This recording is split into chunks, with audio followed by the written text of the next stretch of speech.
une dame est mal en point. Le père a été interpellé. Discrètement, il s'est dépêché pour exercer sa fonction de médecin. D'après les jeunes, il a géré la situation. Et nous qui étions présents étions heureux de cette prestation. Que Dieu te bénisse, chers frères.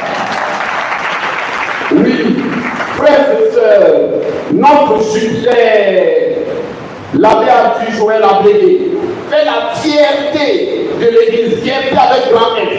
Fait la fierté de l'église. David Poirier a en son sein deux prêtres médecins. Un à Abidjan et l'autre à Grand Bassard.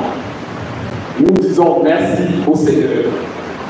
Il nous faut donc relever quelques qualités humaines de l'élu du jour. Courageux, consciencieux, humble, bosseur.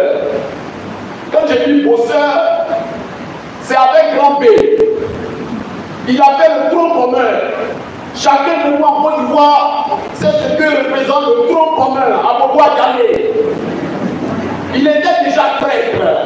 C'est-à-dire qu'il a fait 8 ans d'études avant d'aller encore s'asseoir avec ses petits frères en tronc commun, première année. Il est assis, mais il ne fait pas savoir aux gens qu'il est prêtre. Discrétion. Mais il pense plus que jour. Il a validé, il passe en deuxième année. On acclame le Seigneur. Et nous, ses amis, ses proches, nous étions contents. Il avance en eau profonde, donc il n'a tout. Et voilà que survient la crise de 2010. Mais il ne s'est pas découragé. J'ai dit bosseur parce qu'un jour j'ai eu la chance de rencontrer un de ses maîtres. Je vais dire le nom, un grand bosseur en médecine en Côte d'Ivoire. Il me disait ceci, voilà ce qu'il m'a dit. Il dit, mais votre collègue là, il est très intelligent. Il devait faire la carrière universitaire, c'est-à-dire l'internat, pour être professeur en médecine, pour enseigner aussi les futurs médecins. Mais voilà qu'il va soutenir très bientôt.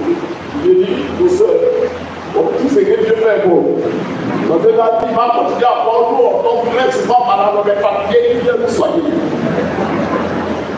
Oui, cher frère Arthur, tu es un grand professeur et tu fais la fierté de notre église. Félicitations mon frère. Nous sommes très heureux. Nous sommes très heureux. La fin d'année, aujourd'hui c'est dimanche, mais nous sommes nombreux à être là. Les curés sont là. Ils pouvaient rester en paroisse, mais ils disent non. Nous devons être ici pour soutenir notre frère. Témoignage vivant. Merci cher père. Merci cher mon frère. Tu es prêtre et médecin. Je vais te donner juste quelques petits conseils. Pas beaucoup, mais un peu seulement. Je suis son cadet, c'est vrai, il a une année de plus que moi. Tu es prêtre et médecin. Il te faut faire beaucoup attention pour ne pas que l'une des deux fonctions écrase l'autre. Être prêtre, c'est un service. Être médecin aussi, c'est un service. Alors, en toute humilité, il te faut bien exercer ces deux services que Dieu lui-même les a confiés. Souvent, on entend dire, les médecins aiment trop le Congo. Pardon mon frère, pas doucement. Afin d'éviter de trébucher, car le Congo fait glisser les gens.